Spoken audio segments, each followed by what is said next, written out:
Hello everyone, welcome to the channel IGNOU DNHE online classes. Myself Dr. Ayushi.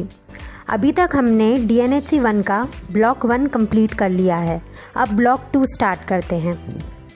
Basic concepts in nutrition part 2. This is the book. इसमें total 3 units हैं. Let's start with the first one. Unit 4, the micronutrients, part 1, vitamins. Today we will study introduction, fat soluble vitamins, water soluble vitamins, and at last we will see questions from this unit. Introduction. Micronutrients are those substances which are required in small quantities by the body. Micronutrients वो substances है जिनकी ज़रूरत body को small quantity में होती है. There are 2 micronutrients, vitamins and minerals. Vitamin word का मतलब लाइफ होता है. विटामिन्स लाइफ और हेल्थ दोनों के लिए बहुत ज़रूरी है. ये मेटाबॉलिज्म को रेगुलेट करते हैं, बॉडी की ग्रोथ और मेंटेनेंस के लिए ज़रूरी हैं और ये डिजीज़ के अगेंस्ट भी प्रोटेक्ट करते हैं. विटामिन्स ऑर्गेनिक कंपाउंड्स हैं और फूड में बहुत माइन्यूट क्वांटिटी में प्रेजेंट रहते हैं. पर इसका मतलब ये नहीं है कि हमें विटामिन टैबलेट्स की ज़रूरत है. यदि हम सही तरह का खाना खाएंगे तो ये ही हमारी डेली विटामिन रिक्वायरमेंट्स की पूर्ति कर देगा. विटामिन्स को 2 कैटेगरीज में डिवाइड किया है, fat soluble vitamins and water soluble vitamins. इसके नाम से ही हम समझ सकते हैं कि ये किस बेसिस पर डिवाइडेड हैं. फैट सॉल्युबल विटामिन्स वो विटामिन्स हैं जो कि फैट में डिज़ोल्व हो सकते हैं और इसके एग्जाम्पल हैं विटामिन ए, डी, ई और के. वाटर सॉल्युबल विटामिन्स वो विटामिन्स हैं जो कि वाटर में डिज़ोल्व हो सकते हैं. इसके एग्जाम्पल्स हैं विटामिन बी कॉम्प्लेक्स जिसमें vitamin B1, B2, B3, B9, B12 आते हैं और दूसरा विटामिन है vitamin C. So let's start with fat soluble vitamins. इसके एग्जाम्पल्स हमने देखे हैं विटामिन ए, डी, ई और के. These vitamins are therefore present in food in close association with fats. Fat soluble vitamins का जितना अमाउंट बॉडी के लिए ज़रूरी है उतना ही बॉडी यूज़ कर लेती है और एक्सेस अमाउंट को स्टोर कर लेती है. Vitamin A, also known as retinol. Remember the other name too. इसके सोर्सेज हैं animal origin, milk, butter, ghee, egg, fish and specially liver oils of fish. Plant foods में रेटिनॉल नहीं मिलता पर कुछ ऑरेंज और येलो कलर्ड पिगमेंट मिलते हैं जिसे कैरोटीनॉइड्स कहते हैं. उसे बॉडी रेटिनॉल में कन्वर्ट कर लेती है. बीटा कैरोटीन एक तरह का कैरोटीनॉइड है जो कि प्लांट फूड में कॉमनली मिलता है और इस पिगमेंट के कारण वेजिटेबल्स और फ्रूट्स येलो या ऑरेंज कलर के दिखते हैं. बीटा कैरोटीन सबसे ज़्यादा मिलता है मैंगो, पपाया, येलो और ऑरेंज कलर्ड वेजिटेबल्स जैसे कैरेट एंड पम्पकिन में. ग्रीन लीफी वेजिटेबल्स में भी कैरोटीन होता है पर उसमें एक और ग्रीन कलर का पिगमेंट होता है जिसे क्लोरोफिल कहते हैं, इसलिए उनका कलर ग्रीन होता है. Absorption of vitamin A. Vitamin A food में रेटिनॉल या कैरोटीन के फॉर्म में मिलता है. विटामिन्स में कोई डाइजेस्टिव चेंजेस नहीं होते हैं, वो डायरेक्टली इंटेस्टाइनल सेल से एब्जॉर्ब हो जाते हैं. रेटिनॉल एक फैट कंटेनिंग पार्टिकल जिसे काइलोमाइक्रोन कहते हैं उसके साथ कॉम्प्लेक्स बनाता है और फिर एब्जॉर्ब होकर ब्लड स्ट्रीम में आ जाता है. कैरोटीन भी रेटिनॉल की तरह ही एब्जॉर्ब होते हैं. एब्जॉर्प्शन के बाद स्मॉल इंटेस्टाइन की सेल्स में कैरोटीन रेटिनॉल में कन्वर्ट कर लिया जाता है. स्टोरेज. रेटिनॉल ब्लड स्ट्रीम के थ्रू लिवर तक आता है. यहाँ पर 90% एब्जॉर्ब्ड विटामिन स्टोर हो जाता है और बचा हुआ 10% बॉडी के ऑर्गन्स और ग्लैंड्स को डिस्ट्रीब्यूट कर दिया जाता है. विटामिन ए के एब्जॉर्प्शन में बाइल और फैट्स दोनों हेल्प करते हैं और प्रोटीन्स ट्रांसपोर्टेशन में हेल्प करता है. Functions of vitamin A. Maintaining normal vision. Eye का एक पार्ट होता है रेटिना जिसका स्ट्रक्चर आप बुक में देख सकते हैं. रेटिना में 2 तरह की सेल्स होती हैं जिन्हें रॉड्स और कोन्स कहते हैं. These both are sensitive to changes in light, but they react differently and perform different functions. Rods dim light के लिए सेंसिटिव होती हैं और कोन्स ब्राइट लाइट के लिए सेंसिटिव हैं। रॉड्स में रोडोप्सिन नाम का एक पिगमेंट होता है। रोडोप्सिन विटामिन ए और प्रोटीन से मिलकर बना होता है। जब भी ब्राइट लाइट की एक्सपोजर में आते हैं तो रोडोप्सिन टूटकर विटामिन ए और प्रोटीन में कन्वर्ट हो जाता है, और जब अंधेरे में आते हैं तो वो फिर से कंबाइन होकर रोडोप्सिन बन जाता है, और इस रोडोप्सिन के कारण ही हम डिम लाइट या अंधेरे में देख पाते हैं। Next is supporting growth. Skeleton और सॉफ्ट टिश्यूज़ की ग्रोथ के लिए विटामिन ए ज़रूरी है। विटामिन ए की डेफिशिएंसी के कारण बोन्स पूरी तरह से ग्रो नहीं कर पाती है और ओवरऑल बॉडी की ग्रोथ अफेक्ट हो जाती है। Last one is protecting against diseases. Vitamin A epithelial tissues को मॉइस्ट और हेल्दी रखता है। यदि विटामिन ए नहीं होगा तो स्किन में, लंग्स में और डाइजेस्टिव ट्रैक्ट की इनर लाइनिंग ड्राई हो जाएगी, उनमें क्रैक्स पड़ जाएंगे, और जब प्रोटेक्टिव लाइनिंग जैसे स्किन में क्रैक्स के कारण ओपनिंग हो जाएगी तो जर्म्स वहाँ से बॉडी में एंटर हो जाएंगे और कोई डिजीज़ होने के चांसेस बढ़ जाएंगे। Vitamin D. विटामिन डी को सनशाइन विटामिन भी कहा जाता है क्योंकि सनलाइट की प्रेजेंस में ये स्किन में प्रेजेंट एक सब्सटेंस से बनता है। इसलिए विटामिन डी के लिए हमें डाइटरी सोर्स पर डिपेंड नहीं करते, और विटामिन डी के लिए हमें धूप लेना ज़रूरी है। इसके अलावा कुछ फूड सोर्सेज में भी विटामिन डी मिलता है, जैसे eggs, liver, butter, fish liver oils. Plant food में विटामिन डी नहीं होता है। Absorption and storage. फैट के साथ विटामिन डी भी स्मॉल क्वांटिटी में एब्जॉर्ब कर लिया जाता है।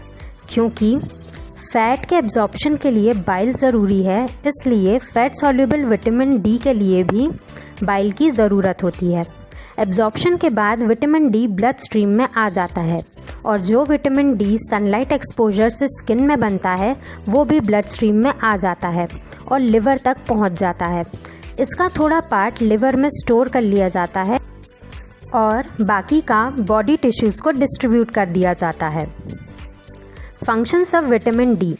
विटामिन डी का फंक्शन है बोन्स को स्ट्रॉन्ग और हेल्दी बनाना। जैसा कि हम जानते हैं कि बोन्स कैल्शियम और फॉस्फोरस मिनरल्स से बनी होती है, जो कि बोन को स्ट्रॉन्ग और हार्ड बनाता है। जब ये मिनरल्स बोन पर डिपॉजिट होते हैं उस प्रोसेस को मिनरलाइजेशन कहते हैं, और इस प्रोसेस में विटामिन डी दो तरह से हेल्प करता है। फर्स्टली वो कैल्शियम और फॉस्फोरस की एब्जॉर्प्शन बढ़ाने में मदद करता है। सेकेंडली कैल्शियम और फॉस्फोरस को बोन्स पर डिपॉजिट करने में हेल्प करता है। इससे हमें ये पता चलता है कि अगर हम कैल्शियम रिच डाइट लेते हैं पर हमारी बॉडी में विटामिन डी नहीं है तो वो पूरी तरह से एब्जॉर्ब नहीं होता और बोन्स में भी डिपॉजिट नहीं होता, इसलिए बोन्स वीक हो जाती हैं। इसलिए बोन्स को स्ट्रेंथ प्रोवाइड करने का काम दोनों कैल्शियम और विटामिन डी करते हैं। दोनों ही इक्वली इम्पॉर्टेंट है। Next is vitamin E. Food sources are vegetable oils which are rich in vitamin E. Others are whole grain cereals, dark green leafy vegetables, pulses, nuts, oil seeds. Animal origin foods are low in vitamin E. पर egg York, butter, liver, इनमें vitamin कम मात्रा में मिलता है। Absorption and storage. बाकी fat soluble vitamin C की तरह vitamin E की एब्जॉर्प्शन के लिए फैट्स और बाइल की ज़रूरत होती है। एब्जॉर्प्शन के बाद ये ब्लड स्ट्रीम में आता है। ब्लड उसे लिवर तक कैरी करता है, वहाँ से वो अलग अलग बॉडी टिश्यूज़ को डिस्ट्रीब्यूट कर दिया जाता है। बॉडी में ऑलमोस्ट हर टिश्यू के पास थोड़ा थोड़ा विटामिन ई होता है और मेन साइट्स ऑफ स्टोरेज हैं muscles and adipose tissues. Functions of vitamin E. इसका मेन फंक्शन है सब्सटेंसेस को प्रोटेक्ट करने का, जैसे कि unsaturated fatty acids, vitamin A and C. Vitamin E इनको डिस्ट्रक्शन से बचाता है, जब फूड में रहते हैं तब और जब बॉडी में आते हैं तब भी। This is last fat soluble vitamin, vitamin K. Food sources. Plant food में green leafy vegetables, animal foods में जैसे egg yolk, milk, organ meat, ये विटामिन बॉडी में भी बनता है। स्मॉल इंटेस्टाइन में प्रेजेंट कुछ हेल्पफुल बैक्टीरिया विटामिन के बनाते हैं। Approximately half of the vitamin K needed by body gets manufactured in the intestine and other half is absorbed from animal and plant foods. आधा हमारी body खुद manufacture करती है और बाकी का एनिमल्स या प्लांट फूड से मिल जाता है। Absorption and storage. Since vitamin K is also fat soluble, so it requires bile for absorption. Absorption small intestine में होता है और बॉडी के अलग अलग टिश्यूज़ में डिस्ट्रीब्यूट कर दिया जाता है। विटामिन के बहुत कम अमाउंट में बॉडी में स्टोर किया जाता है और किसी पर्टिकुलर ऑर्गन में इसका हाई कॉन्सेंट्रेशन नहीं होता है। फंक्शंस ऑफ विटामिन के। Blood clotting. विटामिन के ब्लड क्लॉटिंग में इम्पॉर्टेंट रोल प्ले करता है, इसलिए उसे एंटी ब्लीडिंग विटामिन भी कहते हैं। विटामिन के प्रोथ्रोम्बिन जो कि प्रोटीन है उसके सिंथेसिस में हेल्प करता है, जो कि ब्लड क्लॉटिंग के लिए ज़रूरी है। Next is water soluble vitamins.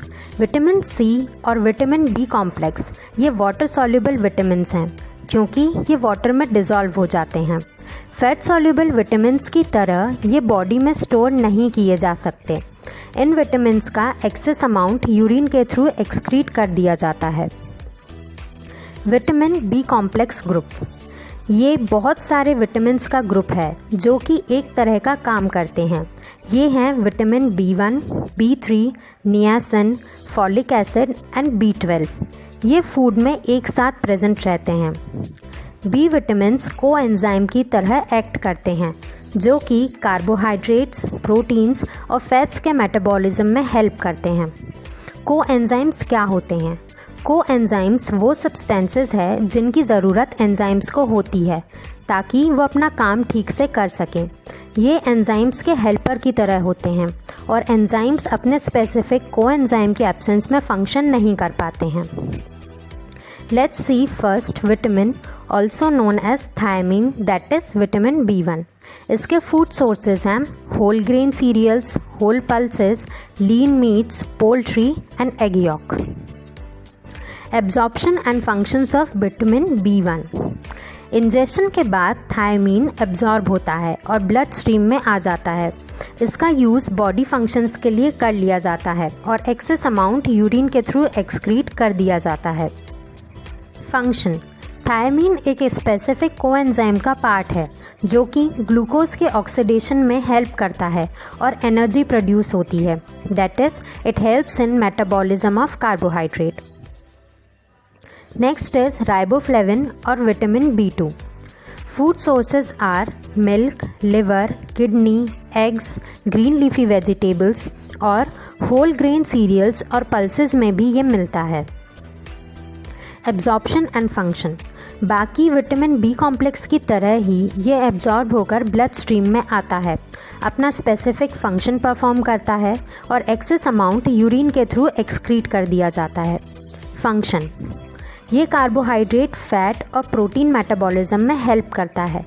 ये दो अलग अलग कोएंजाइम्स का पार्ट बनता है और मेटाबॉलिज्म में हेल्प करता है जिससे एनर्जी रिलीज होती है। Next is niacin. Food sources हैं meat, fish, poultry, cereals, pulses, nuts and oil seeds. Milk में एक अमीनो एसिड होता है ट्रिप्टोफेन जो कि बॉडी में नियासिन में कन्वर्ट कर लिया जाता है। Function of niacin. नियासिन एक कोएंजाइम का पार्ट है जो कि मेटाबॉलिज्म में हेल्प करता है। Next is folic acid. Food sources are green leafy vegetables and organ meats. इसके अलावा होल ग्रेन सीरियल्स और पल्सेस, एग्स, डेली प्रोडक्ट्स में भी फॉलिक एसिड मिलता है। Absorption, storage and function. Absorption के बाद फॉलिक एसिड ब्लड स्ट्रीम में आता है और अपना स्पेसिफिक फंक्शन परफॉर्म करता है। नॉर्मली फॉलिक एसिड का थोड़ा अमाउंट बॉडी में लिवर में स्टोर कर लिया जाता है ताकि ज़रूरत पड़ने पर उसे यूज़ कर सकें और ये रिज़र्व इतना होता है अगर कुछ महीनों तक फॉलिक एसिड डाइट में नहीं भी मिलता तो काम चलता रहता है। फॉलिक एसिड का फंक्शन है ब्लड फॉर्मेशन। ब्लड में 3 तरह के सेल्स होते हैं, red blood cells, white blood cells and platelets, जो कि प्लाज्मा में रहते हैं। Folic acid red blood cells के प्रॉपर डेवलपमेंट के लिए ज़रूरी है। विटामिन B12 और कोबालामिन, ये सिर्फ एनिमल ओरिजिन फूड्स में ही मिलता है, जैसे लिवर, किडनी, मिल्क, एग्स और सी फूड। प्लांट फूड्स में विटामिन B12 नहीं मिलता। बॉडी के इंटेस्टाइनल ट्रैक्ट में कुछ बैक्टीरियाज विटामिन B12 का सिंथेसिस करते हैं। एब्जॉर्प्शन, B12 का एब्जॉर्प्शन कुछ specific chemical substances known as intrinsic factor के प्रेजेंस में होता है, जो कि स्टमक सेल्स सिक्रीट करते हैं। B12 इस इंट्रिंसिक फैक्टर के साथ कंबाइन होता है और स्मॉल इंटेस्टाइन में एब्जॉर्ब हो जाता है। इंटेस्टाइन में प्रेजेंट कुछ बैक्टीरियाज जो विटामिन B12 बनाते हैं वो एब्जॉर्ब नहीं हो पाता, क्योंकि वहाँ इंट्रिंसिक फैक्टर नहीं होता और वो फीसेस के थ्रू एक्सक्रीट हो जाता है। फंक्शंस, विटामिन B12 की ज़रूरत होती है डाइजेस्टिव ट्रैक्ट, नर्वस सिस्टम और बोन मैरो की प्रॉपर फंक्शनिंग के लिए। बोन मैरो में RBCs की फॉर्मेशन के लिए B12 चाहिए होता है। Last vitamin is vitamin C। Vitamin C को एस्कॉर्बिक एसिड भी कहते हैं और इसे फ्रेश फूड विटामिन कहा जाता है, क्योंकि फ्रूट्स और वेजिटेबल्स में ये पाया जाता है। इसके सोर्सेज हैं फ्रेश सिट्रस फ्रूट्स जैसे ऑरेंज, लाइम, लेमन और वेजिटेबल्स जैसे guava, amla, papaya, green leafy vegetables. Root vegetables like potato and sweet potato में भी विटामिन C मिलता है, अगर उन्हें लार्ज क्वांटिटीज़ में कंज्यूम किया जाए तो। एनिमल ओरिजिन फूड्स में एस्कॉर्बिक एसिड नहीं मिलता, अगर मिलता है तो कम मात्रा में प्रेजेंट होता है। Absorption, ascorbic acid digestive tract में एब्जॉर्ब होता है और बॉडी टिश्यूज़ में डिस्ट्रीब्यूट हो जाता है। कुछ ऑर्गन्स जैसे spleen, bone marrow, liver, pancreas, kidney और रेटिना में एस्कॉर्बिक एसिड हाई कॉन्सेंट्रेशन में प्रेजेंट रहता है। Functions of vitamin C, wound healing, vitamin C collagen बनाने में हेल्प करता है। जब कभी भी चोट लगती है तो वहाँ कोलेजन का फॉर्मेशन होता है और हीलिंग प्रोसेस स्टार्ट होती है। Next is dealing with stress. Ascorbic acid epinephrine और नॉर एपिनेफ्रिन इन 2 हार्मोन्स को रिलीज़ करने में हेल्प करता है। जब भी बॉडी कोई स्ट्रेसफुल कंडीशन में आती है, जैसे कि टेंशन, इन्फेक्शन या इंजुरी, तो ये हार्मोन्स बॉडी को रिकवरी में हेल्प करते हैं। Absorption of iron, iron red blood cells का एसेंशियल कंपोनेंट है। विटामिन C आयरन के एब्जॉर्प्शन में हेल्प करता है। विटामिन C पहले आयरन को एक सूटेबल फॉर्म में कन्वर्ट करता है, जिसे एब्जॉर्ब कर लिया जाता है। लास्ट फंक्शन है protecting certain substances from destruction. Vitamin C कुछ सब्सटेंसेस को प्रोटेक्ट करता है, जैसे विटामिन A और अनसैचुरेटेड फैटी एसिड्स, और उन्हें डिस्ट्रक्शन से बचाता है। So this was all about unit 4 vitamins. ये इस यूनिट के क्वेश्चंस हैं, इसे ध्यान से देखें और साथ ही चेक योर प्रोग्रेस एक्सरसाइज के क्वेश्चंस भी देख लें। अब नेक्स्ट वीडियो में यूनिट 5 मिनरल्स पढ़ेंगे। आप व्हाट्सएप और टेलीग्राम ग्रुप भी ज्वाइन कर सकते हैं, लिंक आपको डिस्क्रिप्शन में मिल जाएगा।